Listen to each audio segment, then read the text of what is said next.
అందరికీ నమస్తే అండి. టైం వచ్చేసి 9:17 అవుతుంది. సో, మార్కెట్ ఇదే జోన్‌లో ఓపెన్ అయింది ఈరోజు గూడా. సో, ఈ జోన్ నుంచి గనక మనకి కింద నుంచి బయింగ్, పైనుంచి సెల్లింగ్ ఇలా వస్తుంటే గనక మనం ట్రేడ్ చేద్దాం. ఈ మధ్యలో ఎక్కడున్నా గాని ట్రేడ్ తీసుకొని మనకైతే కంప్లీట్‌గా స్టాప్ లాస్ హిట్ అవ్వడం తప్ప జరిగేది అయితే ఏముండదు. ఓకే. ఫిన్ నిఫ్టీ అయితే మనకి ఈ జోన్ దగ్గరికొచ్చింది. బ్రేక్ డౌన్ చేయాలి. మనకు బ్రేక్ డౌన్ చేస్తే మనం ట్రై చేద్దాం. అండ్ బ్యాంక్ నిఫ్టీ గూడా మనకి ఫిన్ నిఫ్టీ, బ్యాంక్ నిఫ్టీ ఒకేలాగా వర్కౌట్ అవుతాయి. అలానే బ్యాంక్ నిఫ్టీ కూడా సేమ్ ట్రెండ్ లైన్ ఉంది. ఈ ట్రెండ్ లైన్ బిలో మనకైతే క్లోజ్ అవ్వాలి. మనకి ఇంకొంచెం మంచి కన్ఫర్మేషన్ కావాలి అంటే రిస్క్ లేకుండా అంటే ఈ జోన్. ఈ జోన్ గనుక కరెక్ట్‌గా బ్రేక్ డౌన్ వచ్చేసిందనుకోండి, ఇంకా నెక్స్ట్ టార్గెట్స్‌కొచ్చేసి ఫస్ట్ టార్గెట్ ఇది. Second target second target day లో ఆర్ ప్రీవియస్ డే క్లోజింగ్ ఈ రేంజ్‌కొచ్చేస్తది. ఇది గనక బ్రేక్ డౌన్ చేస్తే. నిఫ్టీ 5 మినిట్స్ క్లోజ్ అవుతుంది. ఇంకా 5 మినిట్స్ క్లోజ్ అయింది. స్కాల్పర్ move around okay. 500 quantity.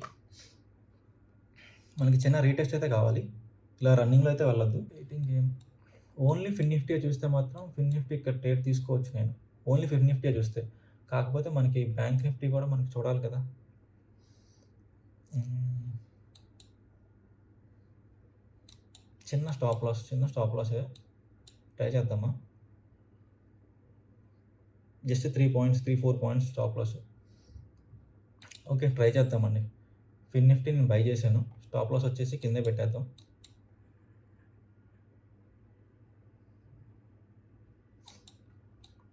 Okay. Stop loss మనకెంతుంది?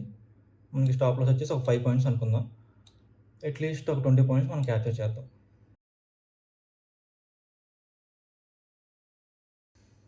Stop loss EMI కిందే చిన్న ఇక్కడ పెట్టేద్దాం. ఇన్‌కేస్ ఎందుకండి పెట్టేద్దాం. స్టాప్ లాస్ మాన్యువల్‌గా చేసే కంటే మనం సిస్టమ్‌లో పెట్టుకోవడం ఇంకా మంచి కాన్ఫిడెంట్‌గా ఉంటాం కదా! It's okay. 2000 అలాగా మనం రిస్క్ పెట్టినట్టు. 2500 అలాగా. స్టాప్ లాస్ అయితే హిట్ అండి. ఫస్ట్ ట్రేడ్ మనకి ఫిన్ నిఫ్టీ.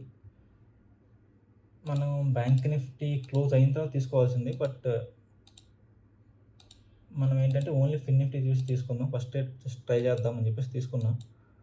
ఈఎంఐ దగ్గర నుంచి రెడ్ క్యాండిల్ వస్తుంది కదా! అలా ట్రై చేశాను.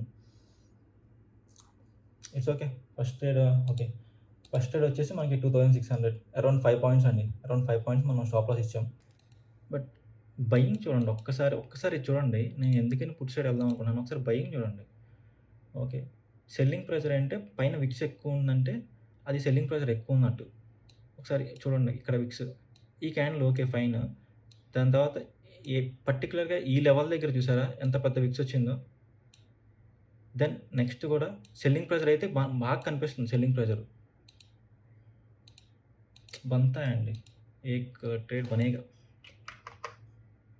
మనకి స్టాప్ లాస్ పెట్టి 48 స్టాప్ లాస్ పెట్టి 500 ట్రేడ్ తీసుకుంటున్నాం.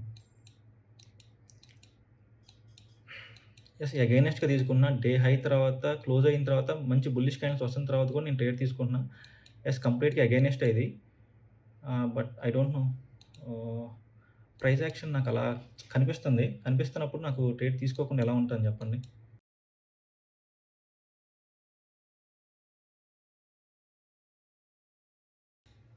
అట్‌లీస్ట్ ఈ ట్రేడ్‌లో అయితే 10,000 మనం బుక్ చేసుకోగలిగితేనే మనం ఈ ట్రేడ్‌లో మనం ఇంత అనాలిసిస్ చేసి అట్‌లీస్ట్ 10,000 కూడా మనం బుక్ చేసుకోలేదనుకోండి. ఇంకెందుకు చెప్పండి? రిస్క్ వచ్చేసి 6 పాయింట్స్ అనుకోండి. అట్‌లీస్ట్ 20, 30 పాయింట్స్ కనుక మనకు క్యాప్చర్ చేసుకోలేకపోతే ఇంత అనాలిసిస్ చేయడం వేస్ట్. మనం కళ్ళు మూసుకొని ఎక్కడో చోట గ్రీన్ క్యాండిల్ దగ్గర బై చేసుకోవడం, రెడ్ క్యాండిల్ దగ్గర సెల్ చేసుకోవడం గాని మనకొచ్చేస్తది. ఇంత అనాలిసిస్ చేసుకొని మనకు వర్కౌట్ అవుతుంది అనిపించినప్పుడు వెయిట్ చేద్దాం ట్రేడ్.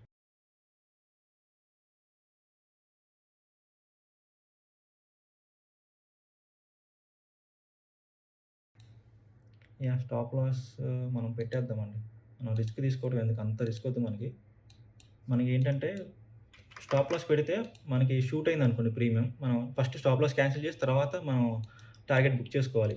ఆ గ్యాప్ మనకి ఇవ్వదేమో అని చెప్పేసి నేను స్టాప్ లాస్ పెట్టలేదు. బట్ స్టాప్ లాస్ పెట్టుకోవాలి ఎప్పుడైనా సరే. అరౌండ్ ఈరోజు ఇది థర్డ్ ట్రేడ్ అండి. ఈరోజు ఈ థర్డ్ ట్రేడ్ గనుక సక్సెస్ అవ్వకపోతే నేను డే అయితే క్లోజ్ చేస్తాను. ఎందుకంటే ఆల్రెడీ మనం 2 ట్రేడ్స్ లాస్‌లో ఉన్నాం. 2000 ఒక ట్రేడ్, అరౌండ్ 2000, 2 ట్రేడ్స్ 2000 లాస్‌లో ఉన్నాము. ఓవరాల్‌గా 2000 మనం లాస్‌లో ఉన్నాం. ఓకే. ప్రీమియం షూట్ అయిన తర్వాత మనం ఎగ్జిట్ అవుదాం. మనకి యాహ్! నైస్. నైస్. అట్‌లీస్ట్ 15,000 అలా వస్తే మనకి మంచి టార్గెట్ అది. రిస్క్ రివార్డ్ ప్రకారం అయితే ఆల్రెడీ మనకి ఎంతొస్తుంది? 7 పాయింట్స్. 1:1 30 పాయింట్స్ పెట్టుకుందాం.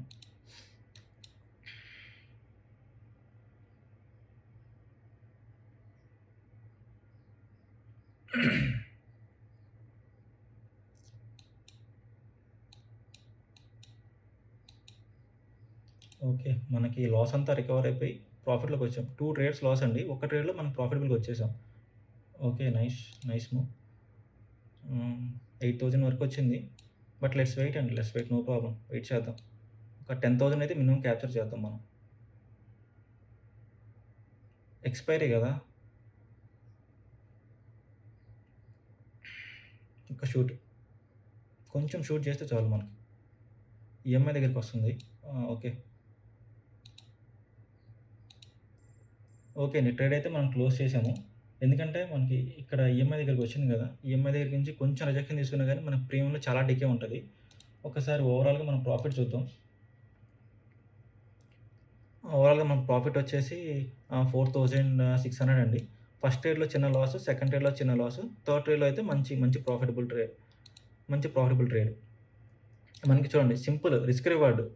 మనకి ఈ 2 ట్రేడ్స్ మన అనాలిసిస్ కంప్లీట్‌గా తప్పయినాయి. అంటే ఈ ట్రేడ్‌లో అనాలిసిస్ సేమ్ అనాలిసిస్‌తో నేను ఇక్కడ ట్రేడ్ తీసుకున్నా. కాపోతే స్కాల్పింగ్ ఏంటంటే ఎగ్జాక్ట్‌గా నీకు ఆ పాయింట్ నుంచి మీకు బయింగ్ వచ్చేయాలి. ఎందుకంటే 1 మినిట్‌లోనే మనం స్టాప్ లాస్ పెడతాం కదా! ఎగ్జాక్ట్‌గా ఆ పాయింట్ నుంచి వచ్చేయాలి.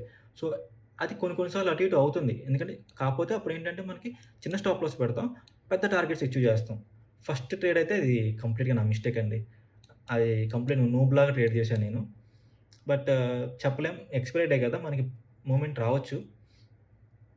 సో, ఓవరాల్‌గా మొత్తం మనకి మార్నింగ్ నుంచయితే పుట్ సైడే మనం పొజిషన్ తీసుకున్నాం. వ్యూ అయితే అట్లానే ఉంది. కాపోతే ఇక్కడ కొంచెం అనాలిసిస్ ఇది రాంగ్ ట్రేడ్, రాంగ్ టైమింగ్ ఇది. Wrong timing.